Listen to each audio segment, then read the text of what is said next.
Lord Davos Seaworth, hand to King Stannis Baratheon, has been sailing from Eastwatch on an envoy mission to White Harbour. However, the passage south is racked by vicious ice storms, and Salador Saan loses half of his fleet. Fed up with the king's empty promises of payment, the pirate prince finally abandons Stannis and leaves Davos marooned on a little boat near the Three Sisters. Davos makes his way up the Isle of Sweet Sister and visits an old smuggler's den in an attempt to gain passage to White Harbour. Unfortunately, he is seized by guards and brought before Godric Borrell, Lord of Sweet Sister. Davos asks Borrell for aid in Stannis' claim, but Borrell remains aloof. The two lords sup, and Davos and the Lord converse on the history of the Three Sisters and how it is often used as a pawn between more powerful forces such as the Starks and the Aryans. Davos learns that a warship full of Freys passed up by the sisters on their way to White Harbour. He also learns that Tywin Lannister has been killed and uses this information to inject new hope into Stannis' campaign. Borrell agrees to let Davos pass on to White Harbour, so long as he never breathes a word of his presence there, the same agreement Borrell's father extracted from Eddard Stark during Robert's Rebellion.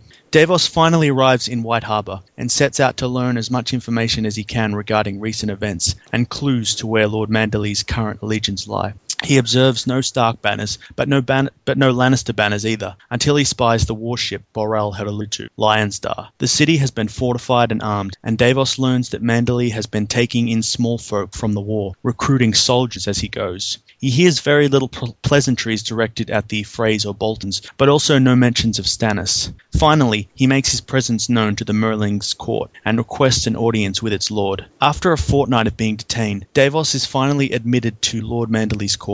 Many people are in attendance, including representatives of House Frey. He attempts to make a case for White Harbour to Stannis' claim, but is immediately accused of treason against King Tommen. Everyone speaks against him, and Manderley's children urge their father to execute Davos, lest they incite the ire of King's Landing. Davos' only supporter is a young girl named Wyla, who demands vengeance for King Rob's murder, and sees Stannis as a means of enacting that vengeance against the Bolton Freys. Unfortunately, she is promptly escorted of court, and Wyman orders that Davos be executed for treason, and that his head be taken off and planted upon the city gates. Davos remains incarcerated in the Wolf's Den for a long time. Fearing that his execution might be carried out any day, he writes letters to his wife and sons, telling them how proud he is of them and offering them what little wisdom he can think of. He is finally brought out of his cell by Robert Glover and escorted into a secret room where Lord Manderley is waiting for him. Manderley apologizes for the way Davos has been treated, but reveals that it was all a ruse to prove his loyalty to the Freys, at least until his sons were returned home to him. A party is being held for that very occasion, and Manderley has only a short window before his absence will be missed. He explains to Davos that the Lords of the North intend to feign submission to Bolton, Freys, and Lannisters, while secretly plotting their revenge, the Red Wedding. He agrees to support Stannis' cause, if Davos will meet his term, to retrieve Eddard Stark's youngest son, Rickon, who was seen fleeing into the northeast after the sacking fell. He tells Davos that he needs a smuggler, not a lord. When Davos asks where the boy was fleeing to, they reveal it is the island of cannibals and unicorns, Skagos. I didn't realise that there was also unicorns island. Yeah, the cannibals we actually caught my attention. That we see, I think, through the eyes of one of the. Yeah, we see in the first John chapter of A Dance of Dragons that Ghost has these visions of all his sibling wolves, and we get a vision of some shaggy dog fighting against a unicorn, and the unicorns. It's described as a shaggy goat with a horn in the center of its head. But yeah, there's also obviously myths about unicorns still on Skagos. So that's one of the connections people have to point out that Rickon is on Skagos. And my sort of inkling is that he's sort of going to have to prove himself for the Skagosi, who are probably very wildling, savage clans. I mean, they're described as cannibals. I mean, for all we know, they could be civilized, but that he'll have to sort of prove himself. And if he defeats a unicorn, maybe they'll, see him as a worthy leader or something like that.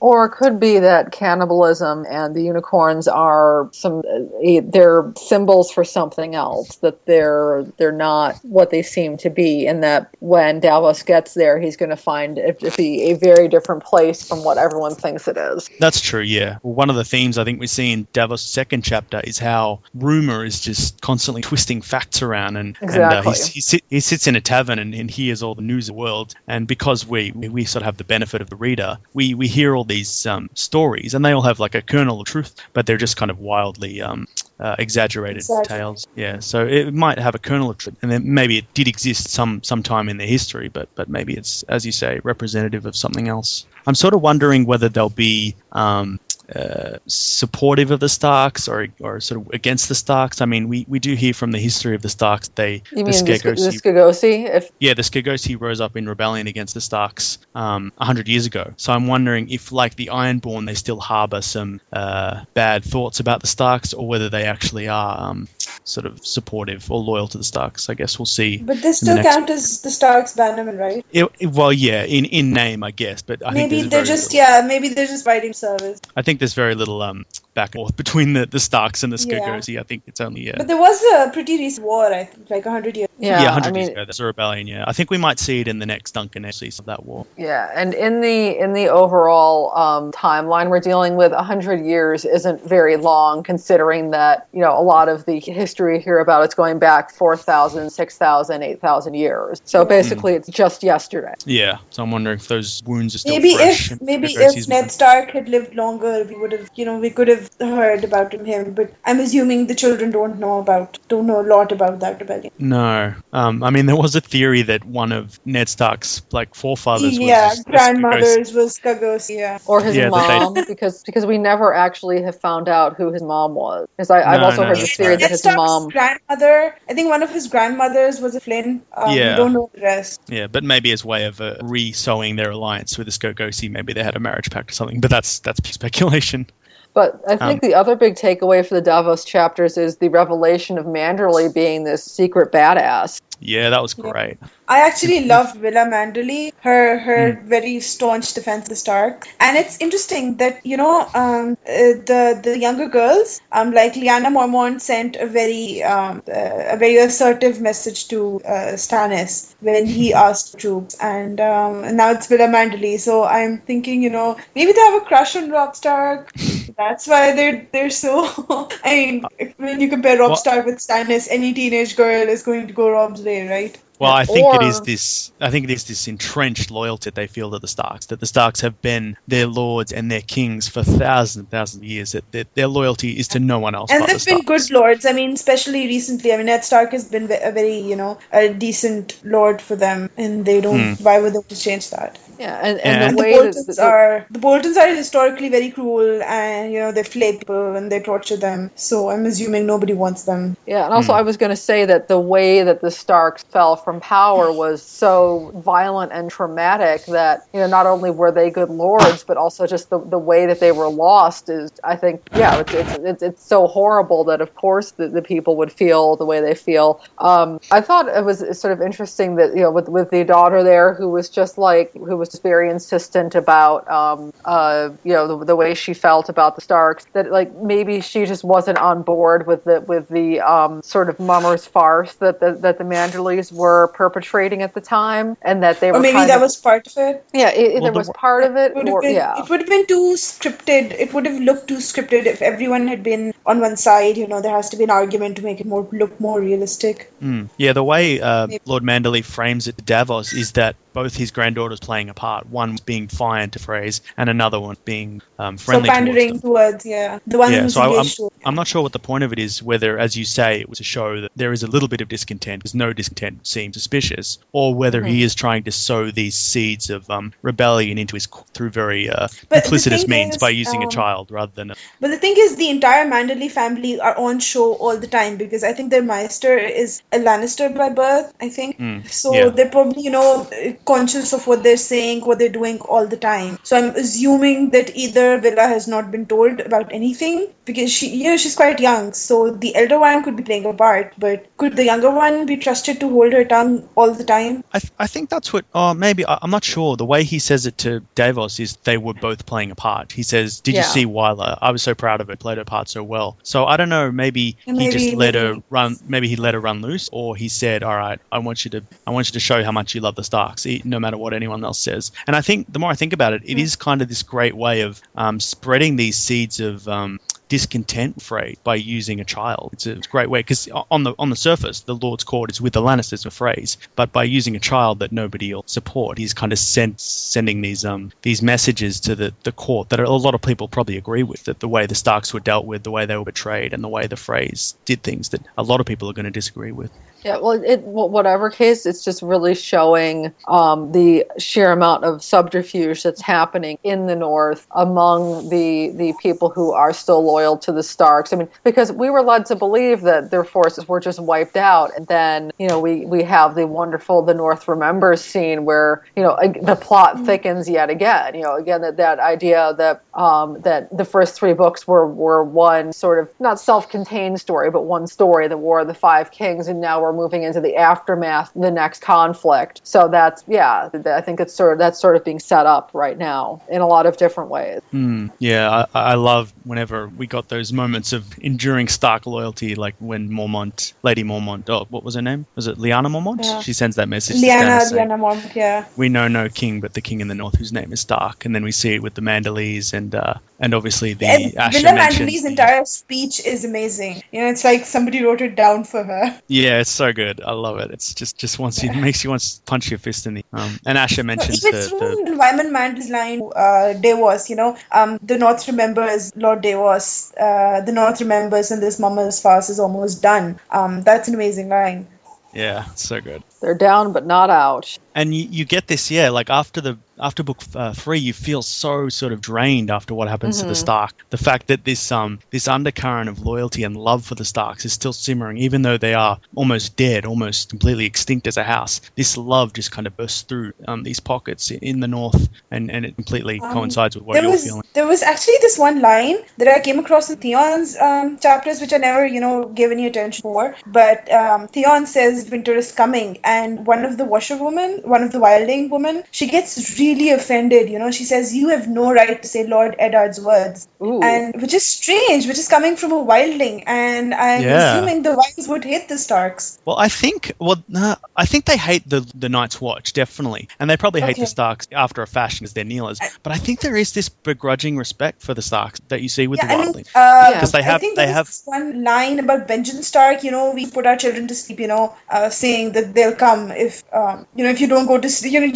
The way you threaten children, if you don't go to sleep, something's going to happen to you. And they used to threaten their children with Benjen Stark's name. And but he was a Night's Watch.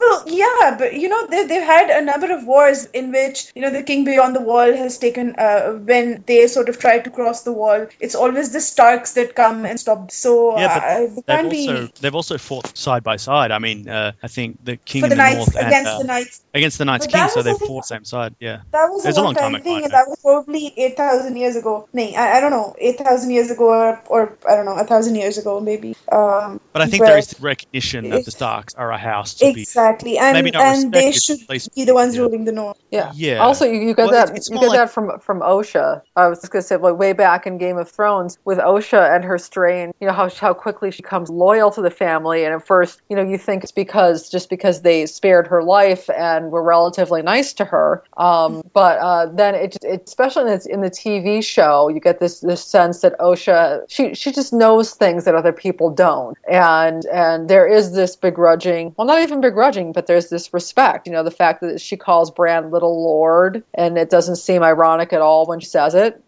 Yeah, well, I think she sees in the Starks, they might be the enemies, but, you can see them carrying on the old ways and the worship of the old gods. So there is a lot more in common with the Starks. Maybe for the wildlings, it's the Starks are the only ones who'll take threat of the other sea. Yes. Maybe that's part of their respective Starks. It's just that, they think the Starks might come to their aid. Yeah, and I think it's just you respect your enemy. The Starks have been around for 8,000 years. They fought the others. They fought off the Andals. They helped do all these things. And even if they are enemies technically, they are an enemy that's been there forever and ever and ever. So they do have this respect for them and this acknowledgement of their power and their strength. Hey, sort of in terms of endgame, I'm very active on Tumblr, and as you might imagine, the Game of Thrones fandom is definitely strong on Tumblr. And one theory, which I think it's a little bit wishful thinking, but one thing I've seen out there is the idea of the Seven Queendom, and the idea that that they're going to end up being all ruled by women. Like Ariane will get Dorne, Sansa will get the North, Asha will eventually get the Iron Island, Shireen will get the Stormlands. the Stormlands, that sort of thing. Which as we all know, if you think this has a happy ending, you haven't been paying attention. But the probability for Sansa having some kind of a claim eventually, I think that could be in the cards at least. Considering that we have this groundswell of support for the Starks, and that if there are any Starks left, which we know there are, but the other characters don't, that they would immediately have people throw their support behind them. And we sort of have precedents in the North for the line passing to a girl. Bale the Bard's the whole point behind Bale the Bard's story was, it was the Lord of Winterfell didn't have a son, and so it was eventually his grandson that became Lord. So it could be, the daughter's son as well, inheriting the North. So that's certainly a possibility. Yeah. Well, no, I think the story that George is writing at the moment is all about these powerful women having to run Winterfell because all of the men have been killed. But what was I going to say? I think that theory is a little bit wishful thinking. I mean, it does seem a bit neat. I actually think Sansa might end up having power in the Eyrie. I mean, if she marries, was it Harold Harding? Wouldn't she be there? She'd therefore be Sansa Harding, so she wouldn't really have as much a claim to Fell, but she could have legit power in the Eyrie, which could be interesting. But as for who will end up on the thrones of the other kingdoms, I have no idea. I mean, it's so up in the air. I can't even guess. I do think I've been reading the Grand Northern Conspiracy the last day or so, and it seems to posit that Jon Snow might end up being the king in the North. What do you guys think of that? Or maybe we can do this after Nadia as well. Yeah, I think we should save this. Okay. Another thing in the Davos chapters was we got yet another version of Jon's birth story or conception story. Yeah, that's right. Yeah. I quite enjoyed that first chapter. I don't think I'd remembered anything from that chapter. I think I just blasted through it. I know that was something I just sort of raced through the first time. But there's a bunch of these. I mean, the first two Davos chapters aren't very memorable. It's more the second two that are so awesome. But that first one has some quite interesting world building stories regarding the place of the Three Sisters, which I sort of see as a bit analogous to Skagos, this kind of offshoot island other powerful entity tried to claim over, but they're very sort of wild and primitive. But I guess this is another story we can add to the Jon Snow's parentage pantheon. I don't really give it too much credence, but it is interesting to add to it. I do love the idea. There's actually something very interesting happened. A friend of mine, I asked her, she's really into the whole Game of Thrones series, and I asked her if you read the books. She was like, no, somebody told me the books are really close to the TV show, so I haven't bothered reading them. And I was like, do you know who Jon Snow's mother is? She's like, no. Wow, I doubt. And I'm like, okay, then you need to read the books. Yeah, because I always ask that to show watches. Yeah, I always ask that to show watches, and I never give them the answer. Do we want to move on then to Theon, because I think we're all going to have a lot to say about that.